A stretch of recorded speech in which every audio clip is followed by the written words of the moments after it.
قرآني نبض حياتي، قرآني طهر ذاتي، قرآني عصمة أمري، قرآني طوق نجاتي.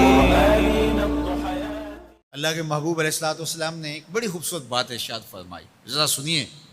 اور اس کا لطف لیجئے، اور حضور کے دیے گئے اس وعدے پہ دل کے قرار کا سامان کیجئے۔ اللہ کے محبوب علیہ السلام نے ارشاد فرمایا کہ من یکفل لی اللہ یسأل الناس شیئا، جو شخص مجھے اس بات کی ضمانت دے کہ وہ اللہ کے علاوہ کبھی بھی کسی سے کوئی سوال نہیں کرے گا، جب بھی کوئی مشکل ہوئی، جب بھی تکلیف ہوئی تو وہ سوال مالک کی دہلیز پہ کرے گا، وہ مصلی بچھائے گا اور رب سے کہے گا میرا مسئلہ یہ ہے۔ جو شخص مجھے یہ ضمانت دے کہ وہ اللہ کی دہلیز پہ اپنے سوال رکھے گا، اللہ کے علاوہ کسی سے نہیں کہے گا، اللہ کے محبوب فرماتے ہیں اتکفل لہ بالجنہ، میں اس کو جنت کی ضمانت دیتا ہوں۔ اور یہ روایت حضرت ثوبان رضی اللہ تعالی عنہ سے مروی ہے۔ حضرت ثوبان نے جب حضور سے یہ فرمان سنا تو انہوں نے کہا حضور میں ضمانت دیتا ہوں، میں زندگی بھر اللہ کے علاوہ کسی سے سوال نہیں کروں گا۔ اور صحابہ نے پھر اس پہ عمل کر کے دکھایا۔ صحابی کا کوڑا گرتا ہے اور وہ بھی گھوڑے سے نیچے اتر کے خود اٹھاتا ہے، کہا جاتا ہے جناب آپ نے کہہ دیا ہوتا ہم اٹھا کے دے دیتے، کہا ہاں نہیں، ہم نے حضور سے عہد کیا تھا کہ اللہ کے علاوہ کسی سے سوال نہیں کریں گے۔ تو انہوں نے اتنا لحاظ رکھا اور اپنے وعدے کی پاسداری اس انداز سے بھی کی۔ تو یہ ہے وہ دولت جو کسی بندے کو اللہ صالح اعمال کے نتیجے میں عطا کرتا ہے۔ حضرت حسن بصری رضی اللہ تعالیٰ عنہ فرماتے ہیں کہ یہ کسی شخص کا ضعیف یقین ہے کہ جو اس کے پاس موجود ہے اس پر اس کو اعتماد ہے، اور اس کا جو حصہ اللہ کے پاس موجود ہے اس پر اس کو اعتماد نہیں ہے۔ دیکھیے ایک شخص کے پاس کچھ پیسے موجود ہوں، اس کی جیب میں ہے، اس کے لاکر میں ہے، گھر میں ہے، اور ایک وہ اس کا مال ہے جو بینک میں پڑا ہوا ہے،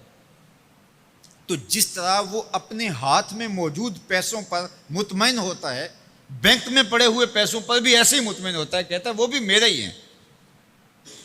تو جو شخص بینک میں پڑے ہوئے پیسوں پر تو مطمئن ہے، گھر میں موجود رقم پر تو مطمئن ہے، اس کے ہاتھ میں اس کی جیب میں جو ہے اس پر تو مطمئن ہے، اور اس کی قسمت کا جو ابھی اللہ کے پاس ہے اس نے ابھی اس کو دیا نہیں، اس پہ مطمئن نہیں ہے، تو حضرت حسن بصری فرماتے ہیں اس سے بڑھ کر ذوف یقین اور کیا ہوگا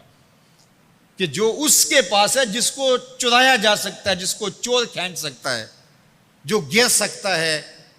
جو چھینا جا سکتا ہے، اس پہ تو یقین کر رہا ہے کہ یہ میرا ہے، اور جو اس کا حصہ اللہ کے ہاں ہے اس پہ یقین نہیں کر رہا، تو کہا کہ اس سے بڑھ کر پھر اور ذوف کیا ہو سکتا ہے۔ اس لیے اپنی زندگی میں قناعت کا نور رکھنے والے ہی مطمئن زندگی گزارتے ہیں۔ ابن جوزی نے کہا تھا کہ جس شخص کی زندگی میں قناعت آ گئی اس کی زندگی مطمئن ہو گئی، اور جس شخص کی زندگی میں طمع آ گیا اس کی زندگی گھٹن کا شکار ہوگی، اذیت کا شکار ہوگی۔ حضرت سہل بن سعد الساعدی رضی اللہ تعالی عنہ سے یہ روایت مروی ہے کہ ایک شخص حضور کی خدمت میں آیا اور اس نے حضور سے ایک عجیب سوال کیا۔ اس نے کہا حضور مجھے کوئی ایسا عمل ارشاد فرما دیجئے کہ اگر میں وہ کروں تو مجھ سے اللہ بھی پیار کرے اور اللہ کی مخلوق بھی مجھ سے پیار کرے، ایک عمل ایسا بتا دیجئے اگر میں وہ عمل بجا لاؤں تو اللہ مجھ سے پیار کرے اور اس کی مخلوق بھی مجھ سے پیار کرے۔ اللہ کے محبوب نے اس کو جو جواب دیا اس کا مفہوم سن لیجئے۔ آقا کریم نے فرمایا جو دنیا میں موجود ہے، میسر ہے، اس سے بے رغبت ہو جا، تیری ضرورتیں تو پوری ہوں گی، اس میں تو کوئی شک نہیں، لیکن تیری رغبت ادھر نہ رہے، زہد فی الدنیا اختیار کر لے، تو تجھ سے اللہ پیار کرے گا کہ یہ بندہ دنیا میں رہ کے بھی دنیا کا نہیں میرا ہے، اور جو لوگوں کے پاس ہے ان سے بے نیاز ہو جا تو لوگ تجھ سے پیار کریں گے، اور اگر تو لوگوں کی جیبوں پہ نظر رکھے گا اور لوگوں کی دولت میں، ان کے مال میں تجھے رغبت ہوگی تو فرمایا کہ پھر لوگ تجھ سے دور ہٹ جائیں۔